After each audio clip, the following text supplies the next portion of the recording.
Market से जब हम छोटी से छोटी चीज़ भी लेने जाते हैं तो उसके बारे में 10 बार रिसर्च करते हैं, या ऑनलाइन भी कोई चीज़ परचेज़ करते हैं तो हम 10 साइट्स पे जा कर के देखते हैं कि क्या वो चीज़ हमारे लिए ठीक है। लेकिन जब बात आती है कार्स की तो कई बार हम बहुत सारी चीज़ें जो है वो उसको इग्नोर कर जाते हैं। आज की वीडियो में हम बात करेंगे सिर्फ ईवीज़ की, और बात करेंगे वो 4 से 5 पॉइंट्स के ऊपर जो बहुत ज़रूरी हैं जब भी आप एक ईवी कार लेने के लिए जाते हैं। हमारे चैनल पे ईवी का जो है काफ़ी कंटेंट आता रहता है, हम उनके रिव्यूज़ करते रहते हैं, लेकिन एक कंबाइंड इस तरीके का जो वीडियो है वो हम फर्स्ट टाइम बना रहे हैं। और सबसे इम्पॉर्टेंट चीज़ कि ये एक नया सेटअप है, ये मेरे अपने रूम का सेटअप है जो मैंने ख़ास तौर पे इस तरह के वीडियोस के लिए थोड़ा सा तैयार किया है। कैसा लग रहा है हमें कमेंट में ज़रूर बताइएगा।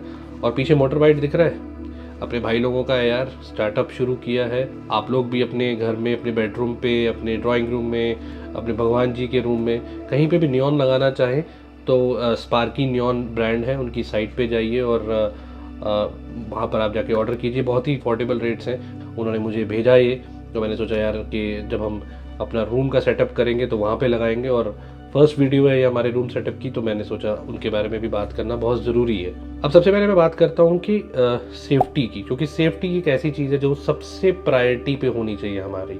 और सेफ्टी भी ऐसी नहीं कि हम दरवाजे का थर्ड से अंदाज़ा लगा लें कि अरे नहीं इसकी तो बिल्ड क्वालिटी बहुत शानदार है, बहुत ज़बरदस्त है। ऐसा नहीं होता है, हमें चाहिए क्रैश टेस्ट रेटिंग का रिज़ल्ट, और वो आपको तो पता ही है कि सबसे ऊपर आता है टाटा, जिसकी सारी कार्स जो है वो ऑलमोस्ट 5 स्टार रेटिंग्स के साथ है। चाहे वो पंच ले लीजिए, चाहे वो नेक्सॉन ले लीजिए, चाहे वो कर्व ले लीजिए।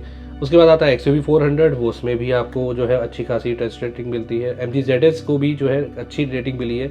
लेकिन व्हाट अबाउट विंडसर की अभी भी हमारे पास क्रैश टेस्ट रेटिंग नहीं है। तो मैं ये मानता हूँ कि कार खरीदने का जो क्राइटेरिया है वो आपका सेफ्टी होना चाहिए, और सेफ्टी में भी उन कार्स को ज़्यादा प्रेफरेंस दीजिए जिनके पास क्रैश टेस्ट रेटिंग है। अब बढ़ते हैं अपने सेकंड पॉइंट की तरफ, वो है हमारा कंफर्ट, जो इनर कंफर्ट है। ज़्यादातर हम लोग जब कंफर्ट की बात करते हैं तो कंफर्ट में हम बात करते हैं ड्राइवर की सीट का कंफर्ट, पैसेंजर सीट का कंफर्ट। बहुत रेयरली बात करते हैं रियर सीट का कंफर्ट, क्योंकि जो आपके फैमिली मेम्बर्स हैं, आपके जो घर के बुज़ुर्ग हैं, बड़े हैं या बच्चे हैं, वो जनरली आपकी सेकंड रो में बैठते हैं। वहाँ पर कंफर्ट का होना बहुत ज़रूरी है। स्पेसिफिकली बॉडी रोल अगर किसी कार में है तो वो आपके फैमिली मेम्बर्स के लिए एक एक जिसे कहते हैं ना जॉयफुल जर्नी, या एक प्लेजेंट जर्नी, अगर आप लॉन्ग ट्रिप पे जा रहे हैं वो मज़ा नहीं दे पाएगी। मैंने XUV 400 भी चलाई है, मैंने नेक्सॉन भी चलाई है, मैंने पंच भी चलाई है, मैंने कर्व भी चलाई है, मैंने ZS भी चलाई है, और मैंने विंडसर भी चलाई है। MG की ZS में अगर आप देखेंगे तो रियर सीट पे आपको अच्छा खासा कंफर्ट मिलता है। तो अगर हम विंडसर की बात करें तो उसमें एरोस्पेस जो सीट, जो उनकी 135 डिग्री जो टिल्ट होती हैं, उन सीट्स पे होने के बावजूद, अच्छा कुशन होने के बावजूद भी बॉडी रोल आपको वहाँ पर थोड़ा सा देखने को मिलता है, जबकि MG ZS में ये इशू नहीं है। उसके अलावा नेक्सॉन तो मेरे पास है ही, और मेरे बच्चे जब पीछे बैठते हैं नेक्सॉन वगैरह में, कि कभी भी बॉडी रोल की शिकायत उन्होंने नहीं की। और सेम विद XUV 400, मैंने XUV 400 में भी रियर सीट पे बैठ के देखा है, मुझे ऐसा कुछ इशू वहाँ पर भी नहीं लगा। तीसरा एक बहुत ही और इम्पॉर्टेंट पॉइंट है जो मैं ये मानता हूँ कि मुझे यहाँ पर एड्रेस करना ज़रूरी है, हालांकि वो कार से रिलेटेड नहीं है ईवी के, वो कार के बेचने के तरीके से रिलेटेड है। मैं हमेशा एक बात बोलता हूँ कि अभी भी इंडिया में जो अडेप्टेशन है ना ईवी को लेकर, लोग ज़रा सा कुछ ऐसा सुनते हैं कि ईवी में कुछ ऐसा इशू है ना तो अपना माइंड चेंज कर लेते हैं। हालांकि बहुत अच्छे लेवल पे ईवीज अब बिक रही हैं, बट मेरा अपना पर्सनल ये मानना है कि मैंने बहुत से ऐसे लोग देखे हैं जिन्होंने ईवी लेते लेते फिर लास्ट में वो आइस पे कन्वर्ट हो गए। अरे यार किसी ने कुछ उनका मतलब बोल दिया और उन्होंने अपना आइडिया चेंज कर दिया। ऑलरेडी ईवी के लेकर बहुत सारी माइंड में डाउट्स और क्वेरीज और एक अजीब सा एंग्जाइटी लेवल रहता है लोगों के माइंड में जब वो car first time EV by कर रहे होते हैं। मैं ये सब बात क्यों बोल रहा हूँ, मैं बात इसलिए बोल रहा हूँ बिकॉज के MG ने एक सब्सक्रिप्शन मॉडल लेकर के आए वो विंडसर के साथ, और वो था BAS, BAAS, battery as a service. हमारे लिए वहाँ पर जब हम एज अ ऑटो जर्नलिस्ट, हम आप कह लीजिए, या फिर हम एज अ ऑटो एंथुजियास्ट वहाँ पर जब इस प्लान को सुन रहे थे फर्स्ट टाइम, हमारे लिए समझना मुश्किल हो गया था। हमें 2 बार समझना पड़ा, डिस्कस करना पड़ा दूसरे लोगों से, MG से, कि भैया ये एक्चुअली में क्या प्लान है, आप हमें समझाएंगे तो हम आगे वीडियो में बात करेंगे। थोड़ा सा मुश्किल था उसको समझना।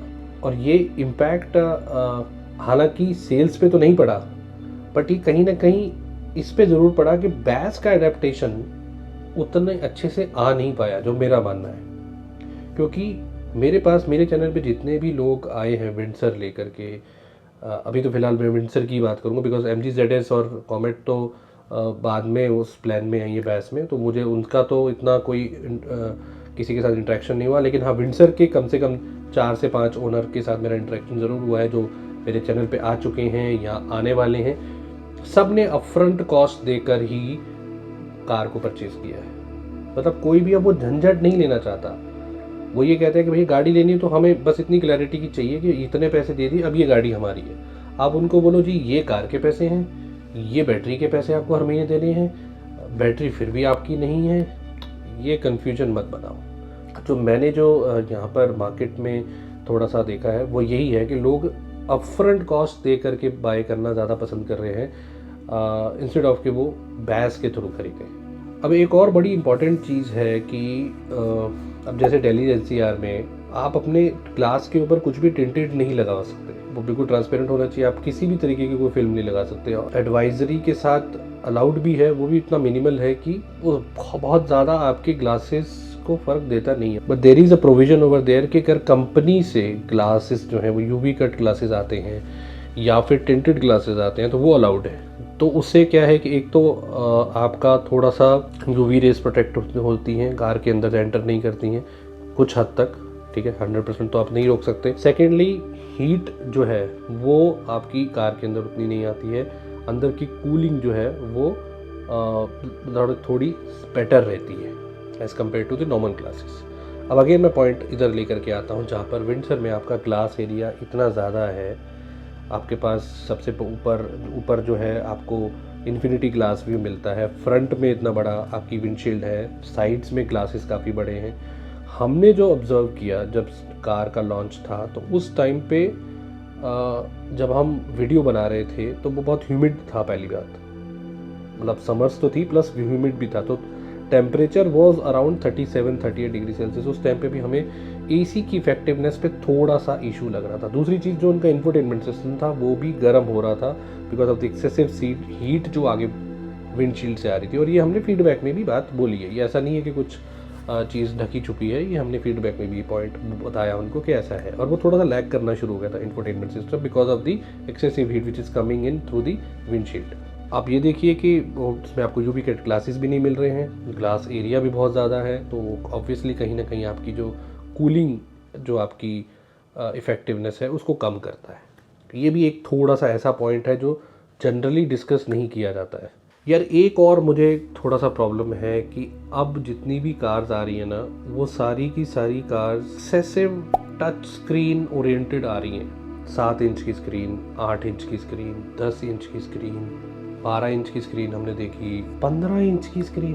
अरे भाई क्या कर रहे हो यार, मतलब एक तो डिस्ट्रैक्शन है थोड़ा सा, फिर दूसरा चीज़ आपके जितने कंट्रोल्स हैं वो सारे टच स्क्रीन में देते जा रहे हैं। I always prefer buttons, hard buttons over touch. आप टच दीजिए, आप इंफोटेनमेंट सिस्टम में फीचर्स दीजिए, पर जो मेन चीज़ें हैं वो सब बटन्स में ही, हार्ड बटन्स में रखिए। Because while driving you know कि वो बटन कहाँ पर है, जब आप उसको क्लिक करते हैं उसका फीडबैक है, यू नो कि वो चल गया। टच में you won't feel it unless you see it.